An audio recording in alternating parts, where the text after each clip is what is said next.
예, 오늘의 시황 브리핑 시작하겠습니다. 한국하고 중국 증시 안 열려서 아시아 증시 전반적으로 좀 한산한 그런 모습을 보였거든요. 근데 이제 챙겨볼 만한 뉴스가 좀 몇 가지는 있는 것 같습니다.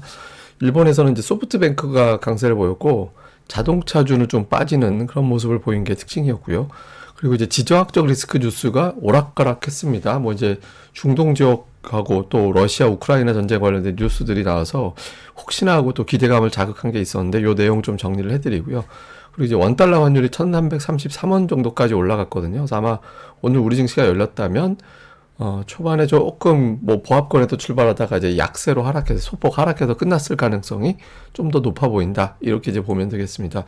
아시아 증시 보시다시피 오늘 열린 나라들은 일본 조금 올라갔고 호주 좀 올라가고 나머지는 동남아는 좀 빠지고 이 정도로 진행이 됐거든요. 그러니까 일본은 장중에 제법 올라가서 장중에 이제 37,000포인트 넘어가서 34년 만에 최고치 돌파했다가 이제 뒷부분에 좀 탄력이 떨어지는 그런 모습을 보였는데, 그러니까 소프트뱅크가 8.7% 장중에 10% 넘게 올라갔다가 이제 8.7%로까지 올라갔고, 토요타 자동차가 빠졌어요. 그러니까 닛산이 판매 전망을 낮게 제시를 하면서 닛산 자동차가 급락을 했고, 그 영향으로 토요타까지 좀 빠졌거든요. 그래서 소프트뱅크, 그러니까 반도체 연결고리 있는 이런 이슈들을 가지고 있는 소프트뱅크만 올라가고, 그 외 종목군들은 이렇게 종목들별로 좀 다르게 움직이는 그런 모습을 보인 게 특징이었고요.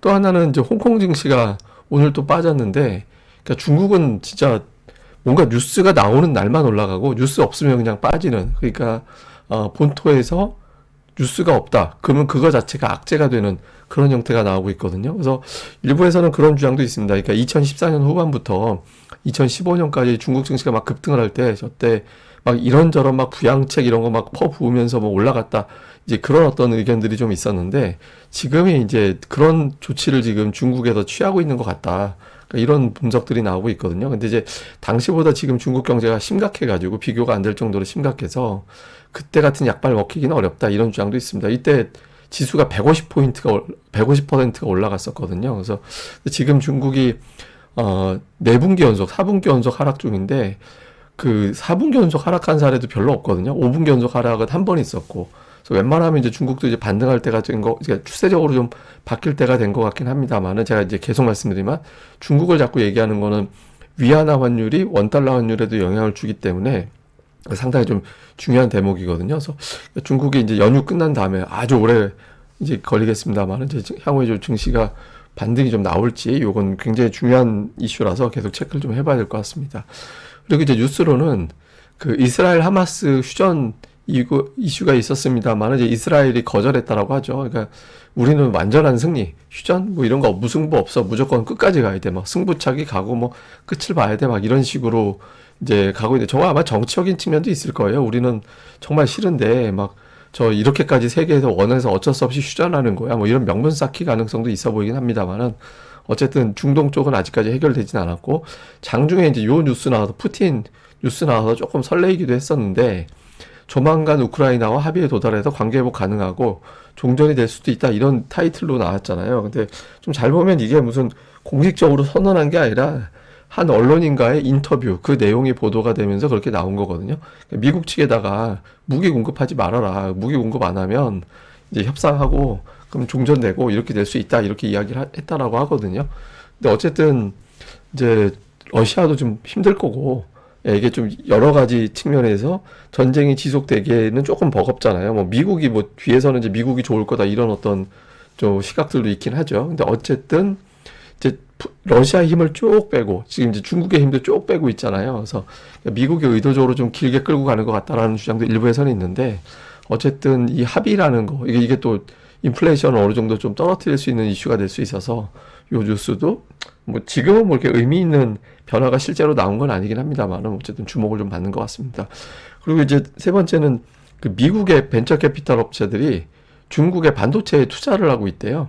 예, 중국 정부는 막 하고 다른 나라 그 장비 들어가는 것도 못하게 하면서, 정작 미국에 있는 벤처 캐피탈 기업들은 이제 중국 기업들에 투자를 하고 있다더라. 빨리 개발해, 잘해, 이렇게 하고 있다더라. 그래서 이제 요거 또 제재해야 되는 거 아니냐, 이런 식의 어떤 주장도 일부 보도로는 나왔습니다. 근데 이게 미국은 금융이 또 많이 발달한 나라라서 그러니까 금융으로 중국을 지배하려고 하는 측면도 없잖아 좀 있거든요. 그래서 이제 뭐 그런 측면에서 본다라면 저게 또 어떻게 전개될지는 좀 봐야 될 것 같습니다.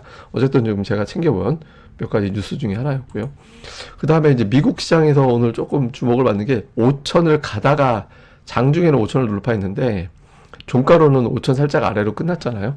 그러니까 미국이 100에서 1000, 2000, 3000, 4000, 5000 이렇게 천 단위로 넘어올 때까지 걸리는 기간을 얘기한 건데 이제 1000에서 2000 넘어갈 때 17년 가까이 30년 가까이 걸렸고 그 다음 단계를 보시면은 뭐 17년, 5년, 1.7년 뭐 이렇게 걸렸잖아요. 그러니까 지금은 이제 그거보다 훨씬 길게 걸리게 되는 거죠. 지금 5천을 만약에 이번 달에 돌파하게 된다라고 가정을 한다라면 이제 이것도 거의 3년, 3년 만에 넘어가게 되는 건데 이게 이제 천 단위를 경신하고 나면 그게 피크가 되지 않을까라는 걱정이 있잖아요. 그러니까 단기로는 한 달 이내에는 뭐 60% 확률, 이게 사례가 몇 개 안 돼서 이게 확률적으로는 의미가 있는 건 아니긴 합니다만은 어쨌든 60%, 3개월에도 60% 정도 올라가는데 6개월 후에는 이전에 5번 사례가 전부 다 플러스가 났거든요. 그러니까 고점을 돌파할 정도의 힘이라면 그걸로 딱 끝내는 게 아니라 마저 더 올렸다. 그러니까 평균적으로 보니까 이제 한 8% 정도 올렸다라는 거예요. 그래서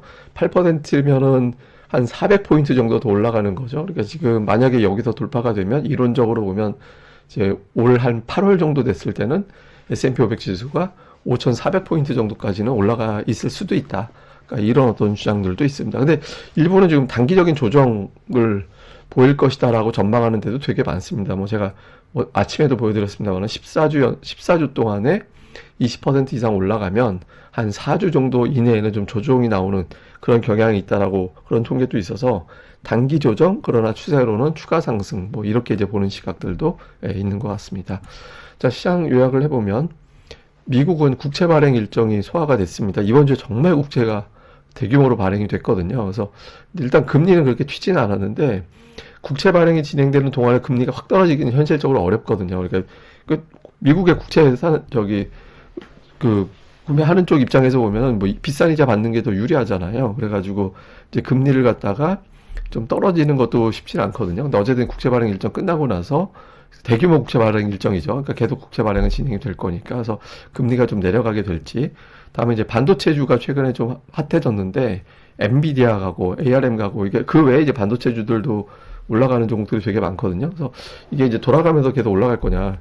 지금 마이크론 테크놀로지가 조금 둔하고 이제 그 외에 이제 다른 반도체주들이 좀 치고 나가는 그런 경향이 있거든요. 그거 하나. 그 다음에 또 하나는 오늘 미국에서 특징이 나스닥보다 러셀 2000이 1.5%나 올라가는 그런 모습을 보였거든요.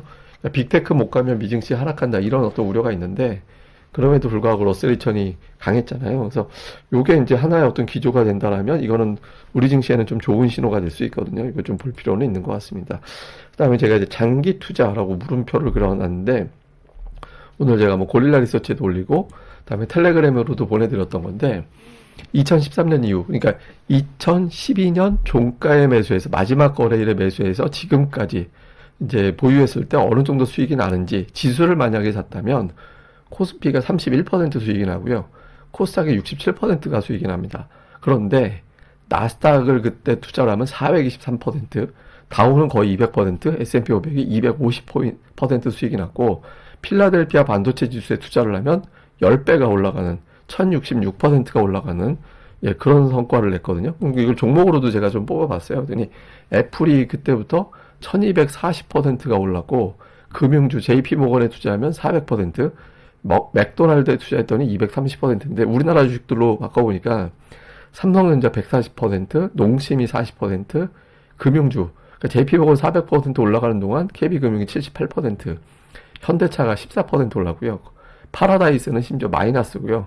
주성엔지니어링이 이 기간에 600% 가까이 올라갔거든요. 그래서 사실 저는 제가 늘 말씀드린 한국 증시는 장기 투자가 쉽지 않다. 그러니까 저도 물론 이제 개인적으로는 사이클 투자를 선호하는 편이에요. 저는 개인적으로. 그러니까 그거는 이걸 장기라고 해야 되나? 하여튼 1년 이상 조금 이제 보면서 그냥 가져갔다가 원하는 주가 오면 이제 던지고 약간 이제 그런 형태를 취하긴 하는데 초장기 투자는 우리나라에서는 저는 불가능하다라고 보는 그러니까 합리적이지 않다라고 보는 편이거든요. 근데 이제 데이터상으로도 봐도 우리나라가 참 쉽진 않구나. 근데 이번에 이제 밸류업이 어떤 영향을 줄지는 모르겠습니다만은 그러니까 사이클 하나의 어떤 텀, 가장 업황이 안 좋을 때 사서 가장 업황이 좋은 걸 반영했을 때 파는, 그러니까 저는 이제 개인적으로 그쪽을 조금 더 선호하는 편이라서.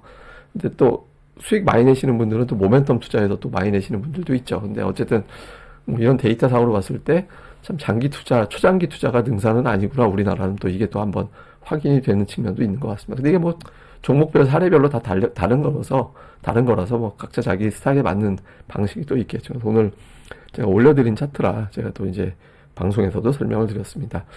예, 그럼 또 오늘 하루 또 잘 보내시고요. 저는 또 다음에 뵙겠습니다. 또 연휴 기간에도 방송은 계속됩니다. 이 방송 좋아요와 구독하기 꼭 부탁드립니다. 감사합니다.